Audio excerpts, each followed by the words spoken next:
10 years ago, I was the Omega everyone doted on, and Johnny Vance was the scholarship kid who had to beg me for money. 10 years later, my family was bankrupt, and Johnny had become a rich and powerful alpha. To repay my father's kindness, he married me, swallowing his disgust. He didn't love me. I knew that, but I loved him, and no one knew that. Until one day, Johnny, let's get a divorce. He just sneered.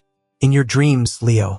I originally got into showbiz just for fun, but then my family went bankrupt. To make money, I agreed to fake a relationship for publicity with my co-star.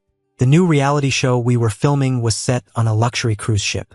In front of the cameras, my alpha co-star leaned in close, whispering suggestively in my ear. His cloying pheromones filled my nose, and I turned my head away in disgust. Suddenly, my eyes met with a man who was walking gracefully out of a conference room. I never expected to run into Johnny here. I instinctively stood up straight, putting some distance between myself and my co-star.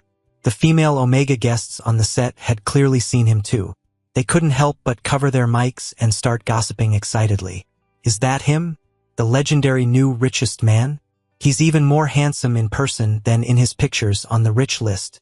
He's not even 30 and he's still single, I hear. A total diamond bachelor. Ah, he's looking over here. The women quickly fixed their hair and makeup, puffed out their chests, and struck poses to show off their charming curves and elegant smiles. But Johnny just gave them a fleeting glance. His eyes rested on my face for no more than 2 seconds before he turned away indifferently and walked toward the dining area with his business partners. As if he didn't even know me. The guests kept chattering, not ready to let it go. Who do you think Mr. Vance was looking at just now? I pulled my gaze back and took a sip of my wine. Me. A few snickers answered me.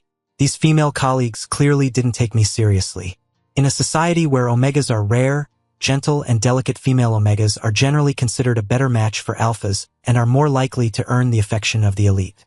Male Omegas, who are physically stronger and less fertile, are not only fewer in number, but their pheromones are also far less attractive to alphas. No one believed that a top-tier business mogul like Johnny, so capable and powerful, would ever be interested in a broke, washed-up male Omega like me. But the truth was, for the past year, I had been his legally recognized husband. It's just that Johnny never acknowledged it. And so our marriage would forever be a secret. As I was lost in thought, a hot hand wrapped around my waist. It was Blake, my PR stunt boyfriend. He leaned in close, putting on a show for the cameras. I like my Omegas like Leo, he purred. Tougher, more fun. Don't have to worry about breaking them. Even for a publicity stunt, that was way over the line. A wave of nausea hit me, and I subtly pushed him away. I gave the cameraman a nod. Excuse me, I need to use the restroom. Blake wouldn't let it go. His hand slid down and he squeezed my ass, suggesting, together? The arrogance and desire in his eyes were unmistakable. A year ago, when we first worked on a show together, I was still the famous heir to a pharmaceutical empire. Back then, he was all respect and flattery. But as filming wrapped up, news of my family's bankruptcy spread. Blake changed completely, his gaze growing more contemptuous and lewd by the day. Some foolish alphas will always believe that mediocre, weak Omegas are born to be playthings for the powerful. But I didn't give him the satisfaction. As soon as we were out of the camera's range, I shook his hand off with even more arrogance than he had shown me. Get away from me. His expression instantly darkened. I couldn't be bothered with him. I walked past the loud stage show on the deck and went up the same stairs Johnny had just used. The upper level was much quieter. I ducked into the restroom near the restaurant and saw Johnny, meticulously washing his hands at the sink. I glanced around. No one else was there. I leaned against the doorframe, watching him, and took the initiative to explain. That Alpha and I are just co-workers. There's nothing else between us. Johnny methodically lathered his hands with soap, not even bothering to look up. Your personal life is none of my business. I let out a frustrated TSK, his indifference getting under my skin. The contract requires me to fake a romance with him for the promotional period, so there's going to be a lot of physical contact. I moved closer to him. You don't mind? Johnny pulled a paper towel to dry his hands and finally looked at me. If you don't want to work, you can stay home and do nothing. I can afford to support you. His words hit a nerve, and my voice instantly turned sharp. Johnny, Have you been waiting all this time for a chance to get back at me? To make me come to you for money, so you can treat me the way I used to treat you? To insult and trample all over me, like some dog you keep around? Seeing my face flushed with anger, Johnny raised an eyebrow and smiled. So you do know how awful you were. The air left my lungs. Then, just as quickly, his smile vanished, replaced by that same cold, dismissive mask. But you're overthinking it. I don't have time for petty games with you. As if even looking at me was a waste of his time, he sidestepped me and walked out the door. He stopped about 6 feet away and turned back. And I've warned you before, don't get too close to me. Do you have a short memory? After Johnny left, the faint smell of fire and gunpowder still lingered in the air. The stronger an alpha's constitution, the more potent their pheromones, sometimes radiating from them uncontrollably, a constant display of their dominant privilege. I took a deep breath, but my lungs burned. Johnny despised me, and honestly, I had brought it all on myself. Starting when I was 16, my father became his benefactor. Johnny came from a poor family. His parents had died early, and he had a younger brother to care for. The day before he was about to drop out of school to work, my dad received his file from the school, saw his potential, and decided to sponsor his tuition and living expenses. There was nothing wrong with that arrangement. Unfortunately for him, before he could even get the first payment, I found out about it. Because I was born with a silver spoon, and because I was a rare and fragile Omega, I was coddled by my father my whole life. I was the center of everyone's universe, and I grew up spoiled and arrogant. So when my father wouldn't stop praising how brilliant and smart Johnny was while sighing at me for only caring about having fun, I developed an instant hostility toward this alpha I had never even met. So, I took the sponsorship money from the finance department without permission and went to find Johnny's home. The first time I saw him, my heart gave an uncontrollable, violent lurch. He was only a year older than me, but he was already tall, with the lean build of a teenager and deep, striking features. Even though he was just wearing a faded, worn-out set of old clothes and standing in a cramped, run-down apartment building, he was still undeniably, dazzlingly attractive. "Who are you looking for?" Johnny asked, his voice cold. As his gaze swept over me, I snapped back to reality. I shoved him aside with my shoulder and barged into his home without any manners. "You're the poor student the CEO of Phoenix Pharma is sponsoring?" "Yeah." Johnny frowned, looking like he wanted to throw me out. I plopped down on his sofa and crossed my legs. "I'm his son." Johnny froze. I placed the bank card from my pocket on the coffee table and lifted my chin. "This has your entire senior year's tuition and living expenses, plus support for your little brother." But I pressed my finger on the card, a malicious glint in my eye. "If you want this money, you have to do what I say." Johnny stood across from me, looking down at me with dark, heavy eyes. His expression was blank, but I could feel his anger radiating off him. "Take it back," he said, and without another word, he reached out, yanked me off the sofa, and started marching me toward the door. "I don't need your charity." I stumbled, caught off guard. He was so much taller and stronger than me, I couldn't fight back at all. Just as we reached the door, his 10-year-old brother stumbled out of the bedroom, rubbing his eyes. "Bro, what are you guys doing?" An idea struck me. I twisted around and grabbed Johnny's wrist. "Hey, are you just going to let your own brother starve?" Johnny looked down, no longer hiding the fury in his eyes. For a second, I was scared, but I pushed through it. "You're only 16. You haven't even graduated high school. The only jobs you can get are manual labor, and you'll work yourself to death for pennies. Your brother will go hungry and cold with you. Who knows if you can even scrape together enough for his tuition? Is he just supposed to drop out of school this young? Besides, your brother hasn't had his second presentation yet, has he?" I glanced at the kid, who was much skinnier than others his age, and guessed he's probably going to be an Omega too. And, because of their biology, Omegas need a ton of suppressants growing up. If he goes into heat and loses control, he'll be in serious danger. Due to the technological patents, suppressants were extremely expensive, far beyond what a poor family could afford. I stared at Johnny, challenging him. "If you're willing to sacrifice your own future for your brother, why can't you give up that pathetic little bit of pride for him?" His grip on my arm tightened until it was excruciating. But I gritted my teeth and said nothing, meeting his glare in silence. That was the first time I smelled the scent of fire and gunpowder on him. Intense, violent, and aggressively intimidating. He was furious, but after a long moment, the fire in his eyes slowly died down. Johnny let go of my arm, gave me one last heavy, cold look, and said, "What do you want me to do?" I rubbed my bruised wrist, feeling as triumphant and arrogant as a conquering general. I kicked off my leather shoes, strode into his home, and flopped onto his clean bed. I beckoned to him, "Come here and rub my feet." When my dad found out about it later, he, who had never said a harsh word to me, gave me a fierce lecture and even raised his hand to slap me. Though he couldn't bring himself to actually do it, I still blamed the whole thing on Johnny. And so, my torment of him escalated. In high school, Johnny and I went to the same school. I was 2 years behind him. I would intentionally find excuses to bother him. If my shoelace came untied, I'd run to his building and yell for him to come down. Then, in front of everyone, I'd make him kneel on one knee and tie my shoes for me. Knowing he had monthly exams the next day, I'd drag him to an off-campus bar to drink for me, taking shot after shot from my scumbag friends until he was barely conscious. Late at night, after everyone had left, Johnny would be slumped over the bar, sick. I'd light a cigarette, pat his face with a smirk, and when he looked up, I'd blow a smoke ring right in his face. "Hey," I'd say, my eyes curving into a gleeful smile. "You know why I torture you?"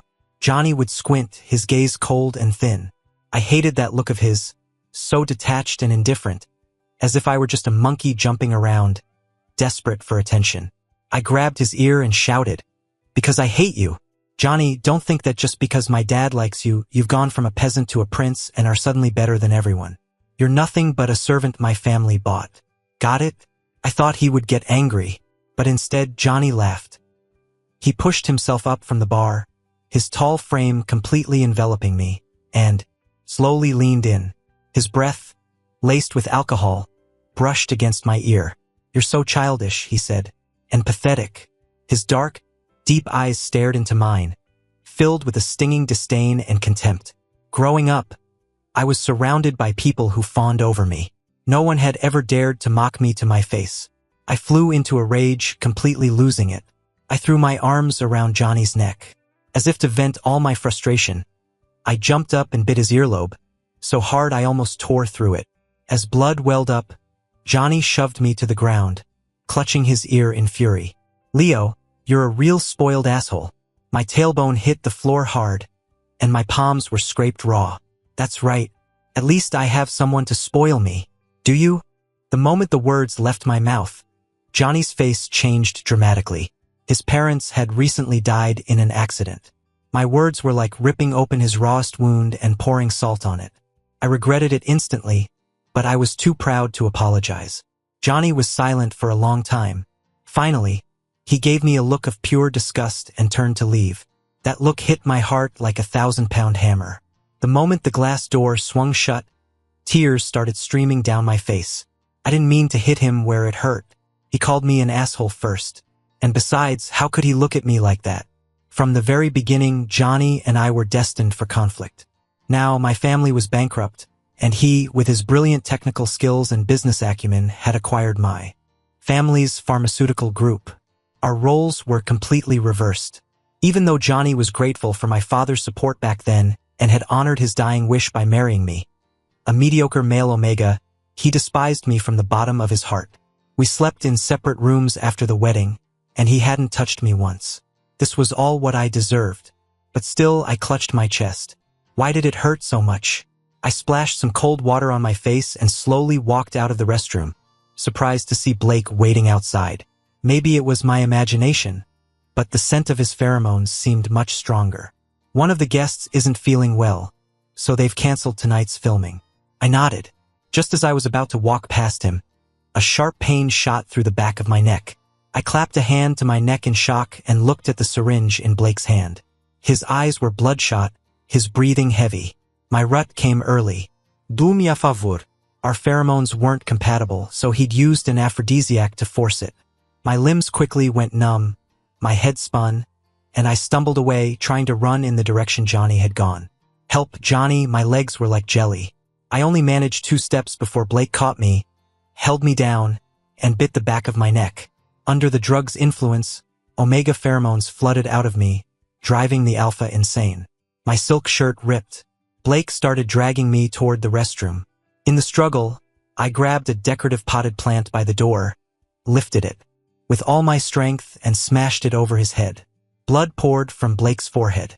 He let go, and I scrambled to my feet, running for my life. Johnny! Johnny! I chanted his name like a machine. My mind was completely blank otherwise. The VIP area of the cruise ship was eerily quiet. The thick carpet absorbed the sound of footsteps and also seemed to suck the strength from my legs. Just before I passed out, a familiar figure finally appeared in my vision, sprinting frantically toward me. I crawled toward him, my clothes in tatters, and grabbed his pant leg with my bloody hands. Help me, please. Hot, so hot. Another needle pierced my neck, injecting a cool liquid. But the fire didn't subside. Every inch of my flesh and bone felt like it was burning. I couldn't help but cry out, but a hand clamped over my mouth, pressing me into the bed. Don't move. The breathing beside my ear was heavy and strained. The usual coldness in his voice melted away by a few degrees. The air was thick with the intoxicating scent of orchids, struggling to mix with the acrid smell of gunpowder, but they wouldn't blend. As time passed, the pain intensified, like a living orchid being thrown into a raging fire. The torture felt endless, yet a strange sense of joy began to rise within me. My eyelids were too heavy to open, but I knew who was beside me.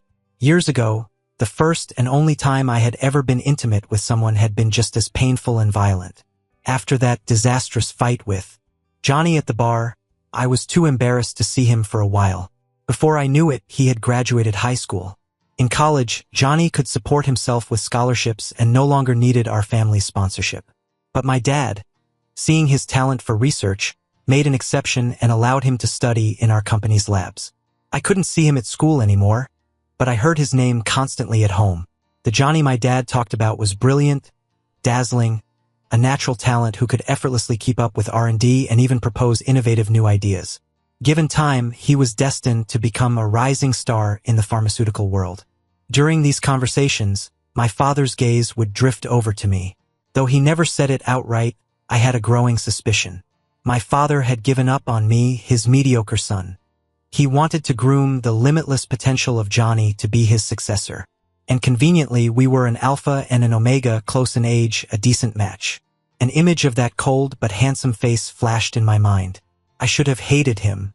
I should have loudly protested before my father made up his mind and shut the idea down. But I didn't. Instead, my heart felt itchy. After 3 years apart, I barged into Johnny's home once again. I'm turning 18. A bunch of people are coming to my party at my house. You should come too. It had been a while.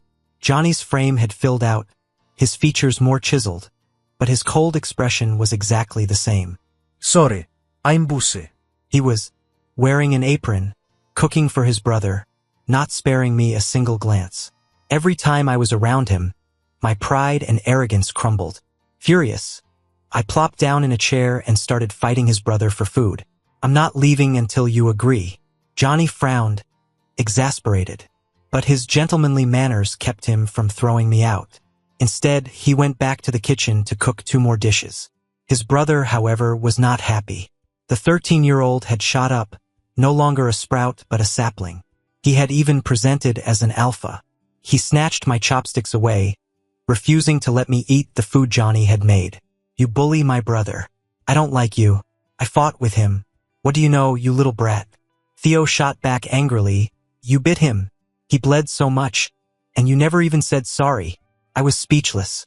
Being called out for my past sins by a kid left me with no defense. My face flushed as I tried to bluff. Do you know who I am? The little punk snorted. Humph, you're just a rude, ill-mannered brat. I slammed my hands on the table and shot to my feet. I was trembling with anger, but I couldn't find a single word to refute him. That little face, which looked so much like Johnny's, stared back at me defiantly. Please leave, and stop bothering my brother. You're not welcome here. Tears suddenly welled up, swimming in my eyes. I knew I wasn't a likable person, but no one had ever rejected me so bluntly. Hearing the commotion, Johnny turned off the stove and came out of the kitchen. His eyes darted between me and his brother. What's wrong? What's all the noise about? His brother was a little afraid of him and shrank back, saying nothing. Johnny turned to me, and when he saw the tears on my face, he was visibly stunned. I shoved him aside and ran out, wiping my eyes. I don't know what I liked about Johnny, or when I started liking him, but after being thrown out of that rundown apartment building, my chest ached with a heavy, sinking feeling, like a lead weight. I bought a few bottles of hard liquor from a nearby shop.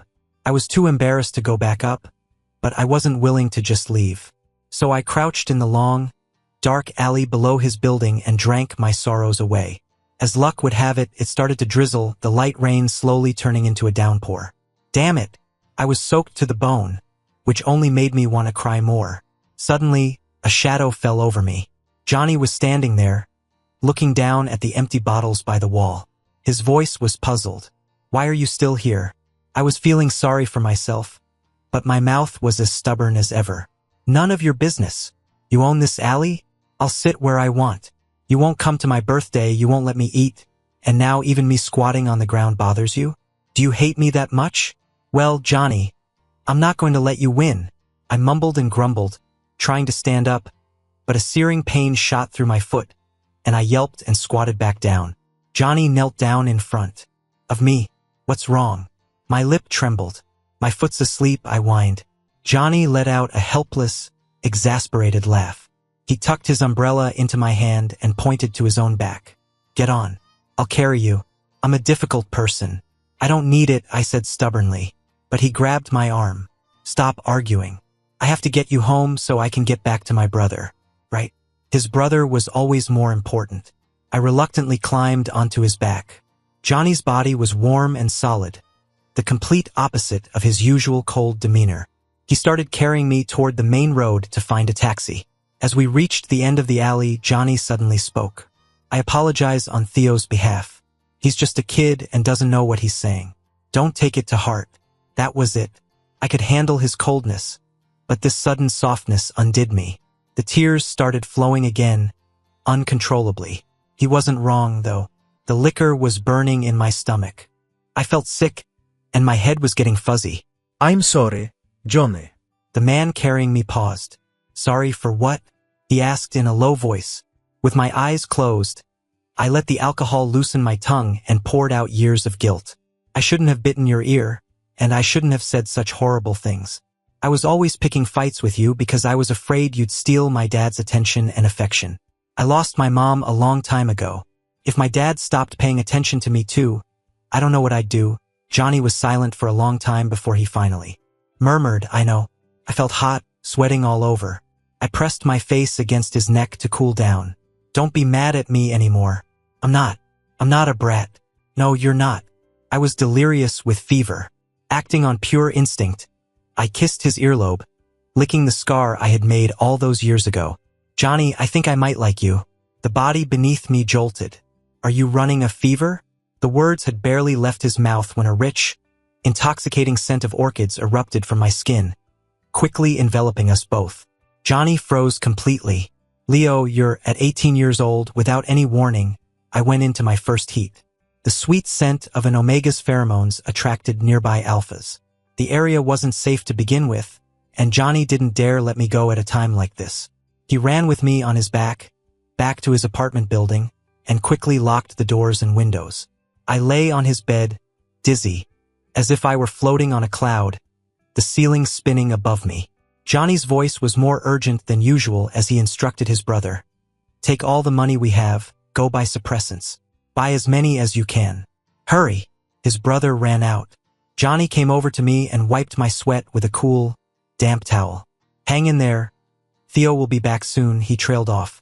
I snatched the towel from him and threw it aside, burying my head in his chest. Tell him to come back. Don't waste the money. I was in agony, but I still remembered that Johnny was poor. I didn't want to make things worse for him. I looked up at him, my eyes shimmering with a layer of tears brought on by the fever. Johnny, you helped me. From there, the memories are a painful, chaotic blur. I just remember that Johnny was unwilling. He kept pushing me away, but I kept clinging to him. No Omega ever forced an alpha. I was the first. No wonder those alphas didn't like male Omegas. Not soft enough, not docile enough. I was like a rabid dog, madly devouring Johnny's pheromones. He became furious. The smell of gunpowder around him grew stronger and stronger, like a raging fire about to burn me to ashes. His pheromones were too intense. Breathing them seared my lungs and organs. But I liked it. Years later, wrapped around him, my arms tightening, I still felt a fatal pleasure in that near-death agony. But when the sun came up, the beautiful dream shattered. When I woke up, the sheets beside me were cold. Just like years ago, when I had forced Johnny to mark me, he had saved me. But his disgust for me had only grown. Johnny stood a few feet away, fully dressed, unwilling to even get close. He gave me an order, his face grim. I've called the on-site doctor. They'll be here in a minute to wash out the mark. I touched the swollen, throbbing bite mark on my neck and answered numbly, "Okay."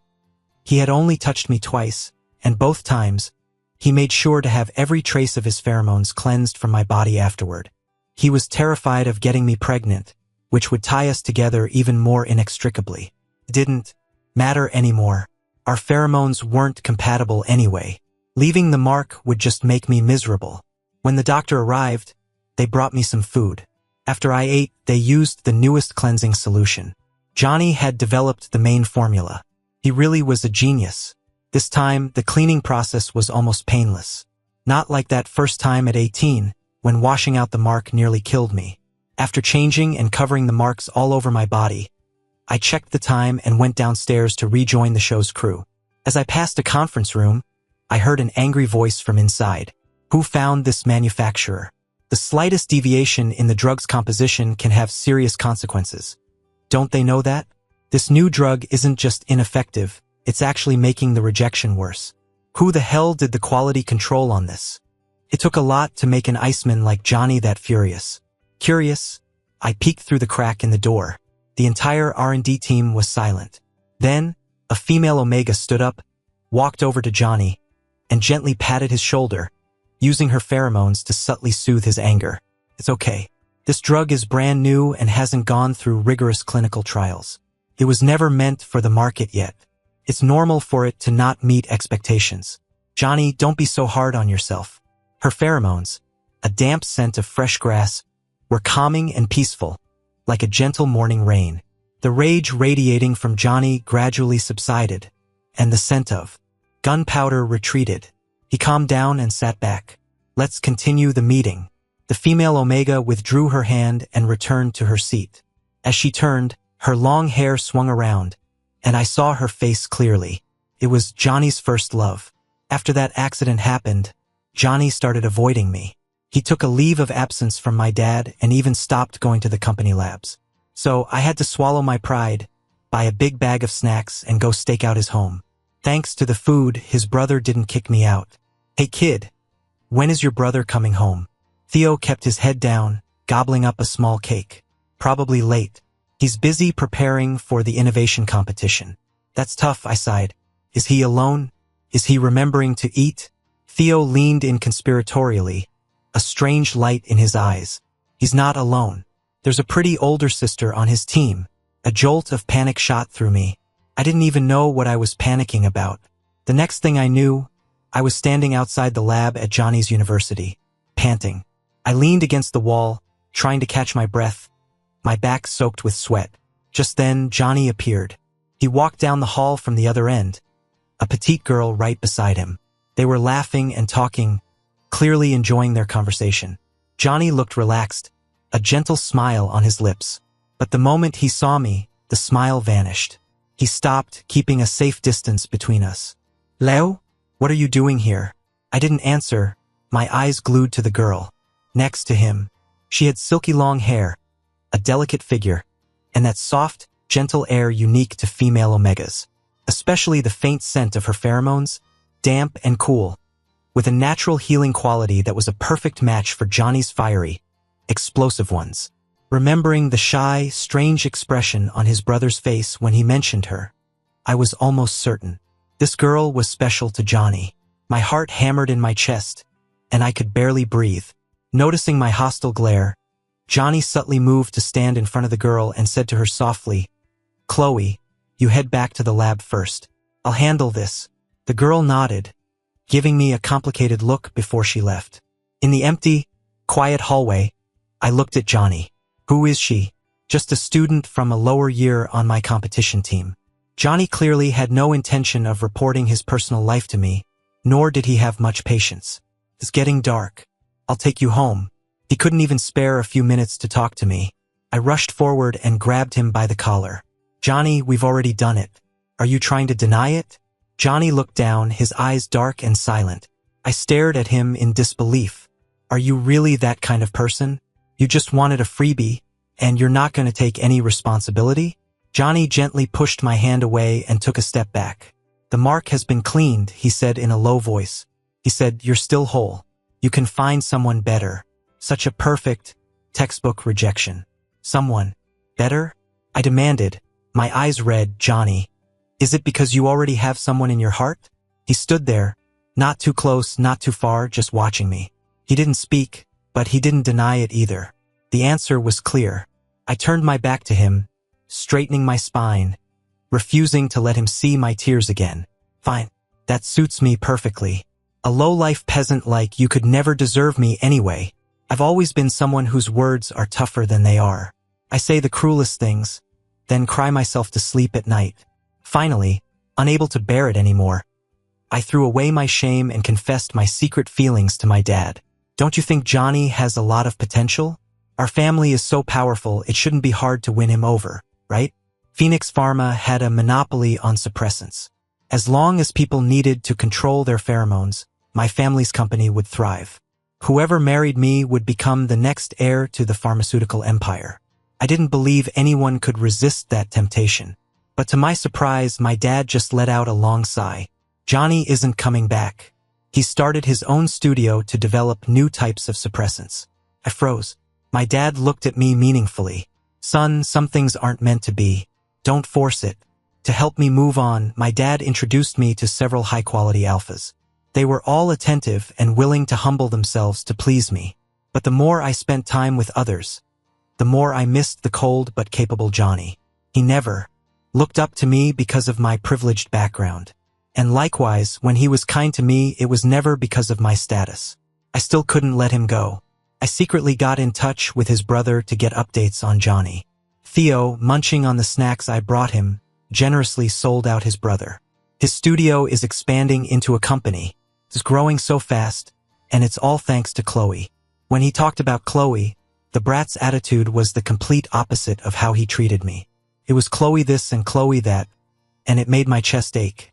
I crushed the beer can in my hand. "Is your brother going to marry her?" Theo suddenly clam up. "Who said that?" I shot him a look. "You like Chloe so much, but have you ever thought that once she becomes your sister-in-law, your brother won't belong just to you anymore?" Theo went silent, his face turning ugly. The teenager had already learned to use his pheromones as a threat. The hot, sunny scent made my mouth dry. I got up to leave, pinching his cheek on my way out. "Listen here, kid. Your brother is destined to be snatched up by someone. But that someone can only be me." I had a whole series of plans to win him back. But before I could even start one, Johnny's company declared war on Phoenix Pharma. His R&D team had broken through the technological barriers for suppressants, drastically lowering production costs, and quickly ramped up mass production across the country. My dad tried to block him at every turn, but he couldn't stop the rise of this new pharmaceutical star. Johnny personally led the research. In just a few short years, he launched several revolutionary new drugs that transformed the industry. And Phoenix Pharma, once the leader, began to decline, unable to keep up with the times. My dad had worked himself to the bone for years, and his health finally gave out. He got sick quickly. Realizing his days were numbered, he gave up the pointless fight. He invited Johnny to our home for one last negotiation. I don't know what they talked about exactly, but when Johnny came out of my dad's study, Phoenix was his and so was I. My dad must have used his past kindness as leverage, forcing the man he respected most to take his good-for-nothing son off his hands. If it weren't for that, Johnny would have probably ended up with Chloe long ago. Their pheromones were so compatible, and their intellect was evenly matched. Half the credit for Johnny's breakthroughs belonged to Chloe. I quietly stepped back from the crack in the door, a wave of desolation washing over me. How could I possibly compete? Without the halo of my father's legacy, I was nothing. I rubbed my face, forcing a smile as I went back to filming the show. Blake was wearing a hat to cover the bandage on his head. He shot me a cold look but didn't dare mention our fight from the night before, continuing to interact with me on camera as if nothing had happened. I had to admire his acting skills. Unlike me, I felt like throwing up every time I looked at him. After finally getting through the day and leaving the cruise ship with the other guests, I got a call from Johnny. "I'm sending someone to pick you up. Don't have any more contact with Blake." I asked him, "Do you want to leave with me?" There was a pause on the other end. I heard a soft female voice call his name. "Johnny, could you come here for a second?" Johnny immediately shut me down. "I still have work to do. Don't wait for me." It was already pitch black outside. A single alpha and a single omega working together? Did he think I was an idiot? I hung up on him, my tone harsh. "Go to your work. Stop telling me what to do." But then he actually called right back. "Leo, do you have any idea how dangerous it is to be alone with an alpha who wants you?" I shot back. "And it's not dangerous for you to be with the omega you've been dreaming about?" Johnny didn't seem to get it. "What are you talking about?" I took a deep, angry breath. "I'm saying if you dare cheat on me, I'll cheat on you first." I hung up and turned off my phone before he could say another word. The sea breeze was cool, but my mind was a mess. I would never actually mess around with someone else just to spite Johnny.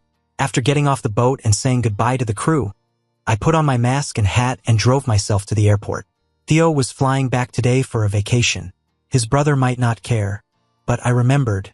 I picked up my poor brother-in-law, who was stranded late at night without a ride, and lifted my chin. "See, little punk? Now you know how great your brother-in-law is." Huh? But the little brat was ungrateful. As soon as he got in the car, he pulled out his phone and started questioning me. "You're pretty famous lately. Who's this guy all over you?" The show I did with Blake last year was a big hit, which is why they wanted us to fake a relationship. I just didn't expect Theo to be watching it. I turned it back on him. "Shouldn't you be studying abroad instead of watching TV all day? You're slacking. I'm going to tell your brother." Theo's eyes widened. "You have the nerve to mention my brother? How could you do this to him?" I couldn't help but laugh. "You think your brother is some saint? For all you know, he's cozying up with his sweet little omega under the moonlight right now. That's bullshit. Go ahead. Call him right now and see if he's not with Chloe in the middle of the night." "Theo Scott? What's so strange about that? My brother's been going crazy trying to find a cure for your rejection reaction. Chloe's the head of R&D, so he's always making her pull all-nighters. He actually started to dial. You're right, that's not cool. You can't overwork people like that. I'm gonna give him a piece of my mind." "Wait, what did you just say?" I pulled the car over and grabbed his phone. "What rejection reaction?" Theo looked at me, stunned. "You seriously don't know?"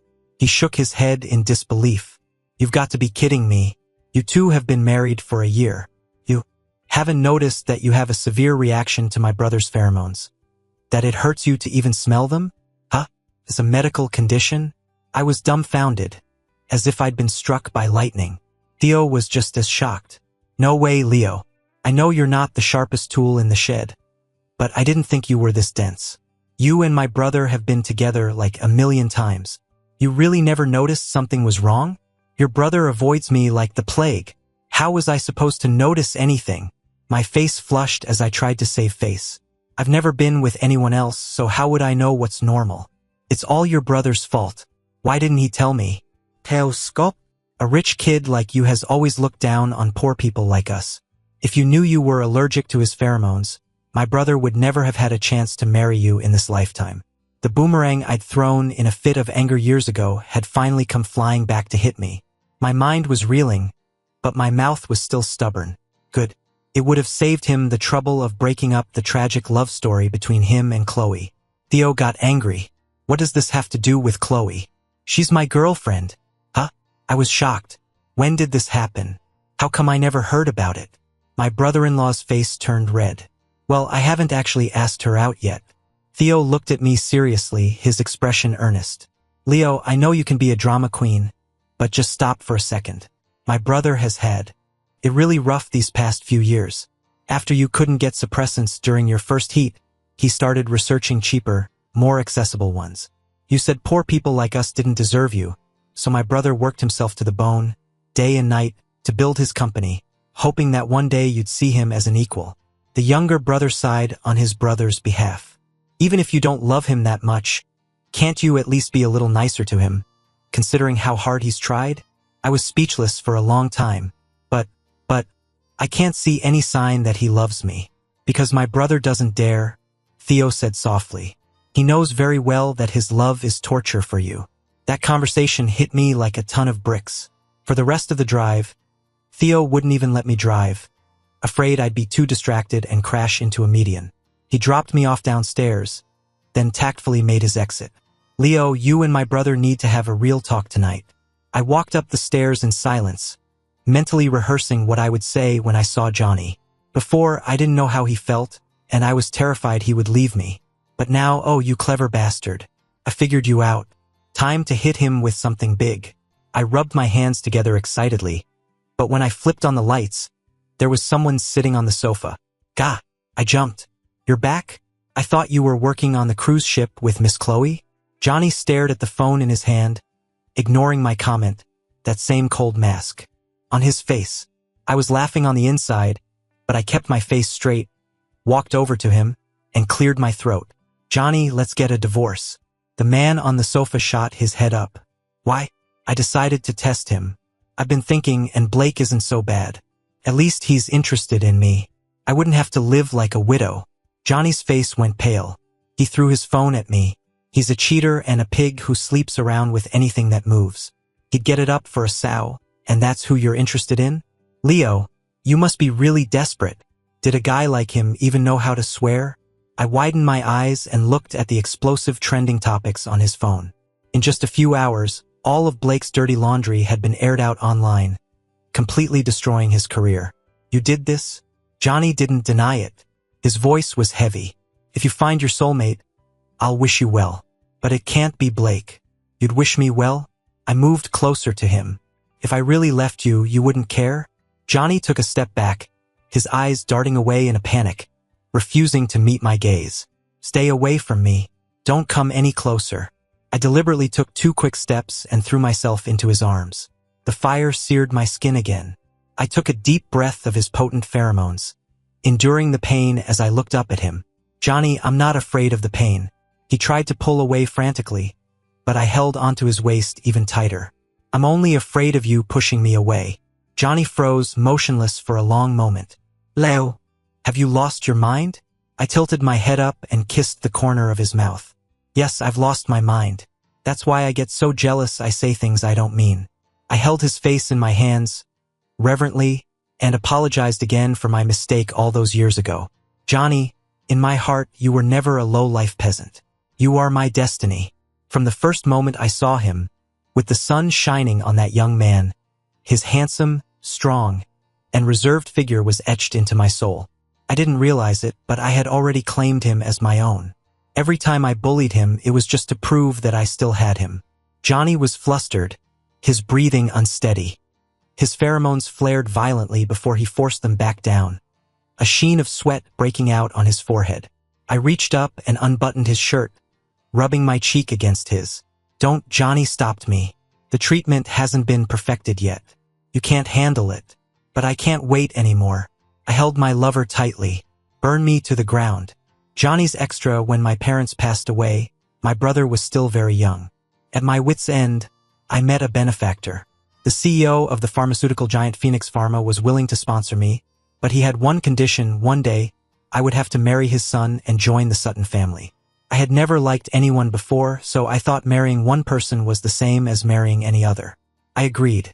But soon after, the first time I saw Leo Sutton, I regretted it. He was still young, but he already possessed a captivating beauty. The moment his beautiful, misty eyes met mine, it was like an arrow shot straight through my heart, piercing my entire life. You're the poor student my dad is sponsoring? The noble, arrogant young man walked into my home, his eyes scanning the damp, dilapidated old house with disgust. He was like a pearl fallen into the mud, and the look he gave me was full of contempt and loathing. Yeah. I answered, feeling a profound sense of shame, feeling unworthy for the first time in my life. I had overestimated myself. I didn't deserve him. I never should have so rashly agreed to Mr. Sutton's request. So when Leo brought me the bank card on his father's behalf, I refused. I don't need it. Don't give me charity, I thought. Don't let me entertain such foolish dreams. But to my surprise, though Leo was arrogant, he was also very perceptive. He keenly noticed that my brother was likely to present as an Omega, and that raising such a fragile and sensitive person required a great deal of money. Leo hated me, but he still generously offered the sponsorship. In return, he just wanted me to rub his feet. That was the most humiliating thing he could think of. I chuckled to myself. As I held his fair, delicate feet, I had to fight the overwhelming urge to place a light kiss on his instep. He didn't understand yet what an Omega's torment meant to their future partner. It was the prince's whip on his knight. It was the master's reward for his servant. I never expected Leo to be surrounded by so many shady friends. The desire in those other alphas' eyes was blatant, but he was completely oblivious. He was always running off to drink with them, and he had such a low tolerance. 2 drinks, and his neck and chest would be flushed a deep crimson. I couldn't help but snatch his glass and down his drink for him, but he seemed unhappy about it. After the crowd dispersed, he blew smoke in my face with a cold expression. Don't dream of turning from a peasant into a prince. You're just something my family bought. I hate you. It was so blunt, it ripped away my last shred of self-deception. An intense feeling of despair, amplified by the alcohol, washed over me. I said something awful to him. Leo bit me in a rage. After I fled, clutching my bleeding face, I closed my eyes in the dark night. This was probably the end for us. Fine. It was easier to admit I wasn't worthy. Things didn't turn out as badly as I expected. After graduation, I studied pharmaceutical development. Mr. Sutton still valued me and carefully mentored me. I did everything I could to better myself, to be a useful person to the company. That way, when Mr. Sutton was in a good mood, he would share stories about his family. And I could hear news about him.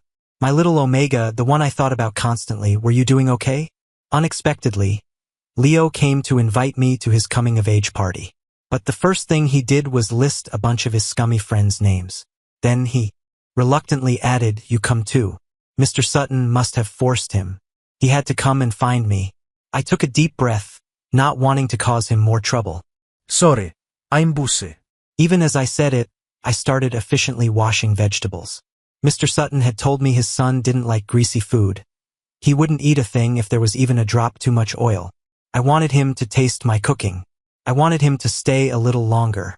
But before the food was even on the table, that little brat Theo started a fight with him. And he made Leo cry. Looking into those red, teary eyes, my heart seized. After giving my brother a stern talking to, I went out to find him. It was already dark, and Leo was squatting in an alley, drinking cheap liquor. While he was disoriented, I gave in to my selfish desires and pulled him onto my back. His soft body rested against mine, a complete and total dependence. My soul was so happy it felt like it could float away. I even started hearing things. I could have sworn I heard Leo whisper in my ear, I like you. Are you running a fever? As soon as I asked, I realized something was wrong. He was in heat. It was chaos. The first time in my life I was completely helpless. My brother ran out to buy suppressants, but our neighborhood was too remote, and the supply was out. I told Theo to take a taxi to a pharmacy farther away, but Leo couldn't hold on. Wisps of orchid-scented pheromones rose from his body, intoxicating and seductive. I had no self-control around him. In an instant, my own pheromones surged. He begged me for help, his angelic face covered in tears. My gaze shifted, and I slowly moved toward the back of his neck. Sooner or later, I would be his. So, fulfilling my duties as a partner a little early should be okay, right? But that one bite nearly killed him. The moment my pheromones entered his glands, Leo began to cry out in agony, as if he were being tortured.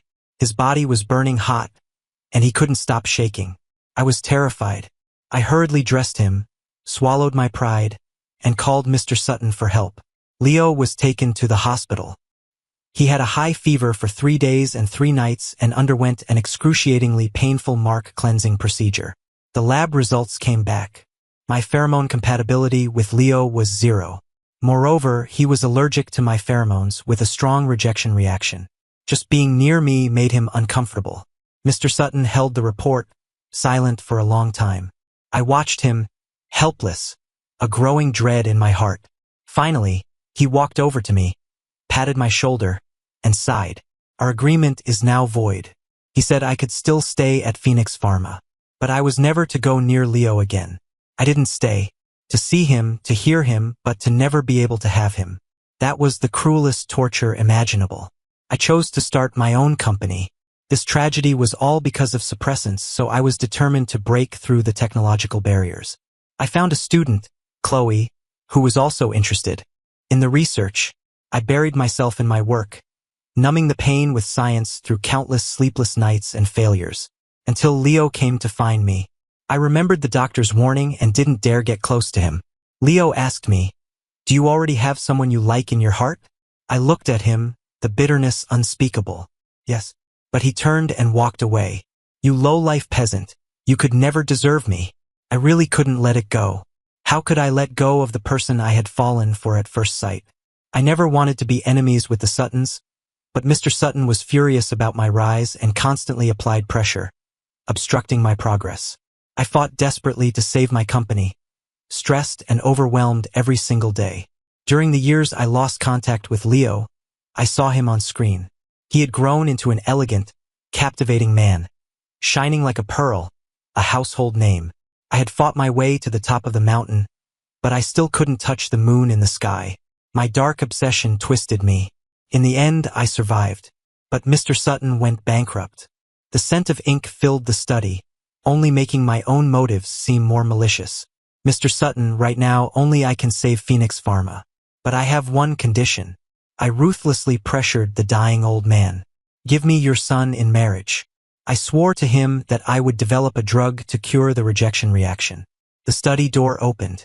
I smiled as I met Leo's anxious gaze and said softly, "You're mine." But I didn't make it public. I knew I wasn't the right person for him.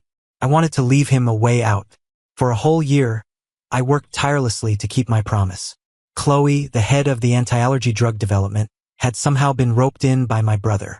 She was always texting with that little brat who knows about what. I was anxious about our progress and personally supervised her, making her work overtime every day. Even when a partner invited us to a celebration on a cruise ship, I brought the entire R&D team along for more meetings. I knew the employees all called me a slave driver behind my back, but I couldn't care less. I hadn't dared to touch Leo since we got married, and he was growing more and more dissatisfied, with rumors constantly swirling about him and his co-stars. I was afraid he would leave me, but I was even more afraid he would end up with the wrong person. I never thought he would get into trouble right under my nose. The man who harassed him was lying in a pool of blood. I gave the bastard another hard kick and had someone drag him away. I couldn't kill him, but that scumbag's career was over. I picked up the nearly unconscious Leo and, in my panic, gave him the newly developed drug. Unfortunately, the manufacturer had made a mistake in the formula, and the rejection reaction was even stronger. Looking at Leo's pained expression, for the first time, I thought about giving up. I had forced him to stay with me. Was it really the right thing to do? The doctor for the mark cleansing arrived. I had him bring breakfast to Leo, and then I hid myself away. I didn't know how to face any of this. No one wants to live in constant pain. I was afraid to hear Leo's final judgment. But that night, the inevitable finally came. "Johnny, let's get a divorce." My heart stopped beating. My face must have looked like a corpse. Why? I had told myself I would let him go, that I would wish him well. I couldn't do any of it. Is it because of Blake? He's a total scumbag. Suddenly, Leo smiled and walked closer. "You're panicking?" I stumbled back. "Don't come near me." Leo pressed forward. "Johnny, do you know what I'm most afraid of?" The scent of orchids enveloped me, and his soft face buried itself in my neck. "I'm not afraid of the pain. I'm only afraid of you pushing me away." He breathed in my pheromones, his face contorted in pain, but he spoke softly for a long, long time. It turned out that the 10 years I thought were filled with my own secret, sinister intentions, in his eyes, were a completely different story. That celestial boy, raised with so much love and care, had fallen for a mortal like me. And from then on, the bright moon fell into the dust, plagued by anxiety and fear. There was no way to repay him. I held my lover tightly, and I called Chloe and told her to work through the night. The treatment for the rejection reaction had to be ready as soon as possible. I couldn't wait another second. The day the new drug was launched, I held a press conference. Leo, wearing a mask and a hat, sat in the audience, smiling at me. We had tested it ourselves. The results were better than expected. The pain of our union was completely gone, replaced by a pleasure we had never known before. For a long time, people have been constrained by their pheromones. Mating often felt less like an emotional bond and more like a submission to instinct. That's why we invented suppressants. On the other hand, when pheromone compatibility is too low, even with the one you love most, a touch can become a form of torture. So, I held up a bottle of the new anti-allergy drug. The goal of this research was singular, to allow everyone to break free from the prisons of their bodies and love freely. Inside the clear glass bottle, an orange-red liquid, like fire, swirled, slowly releasing the faint scent of orchids. I allowed myself one indulgence and named the drug Orchid Flame. It was a secret that belonged only to me and Leo. Even though our pheromones said we were impossible, I loved him.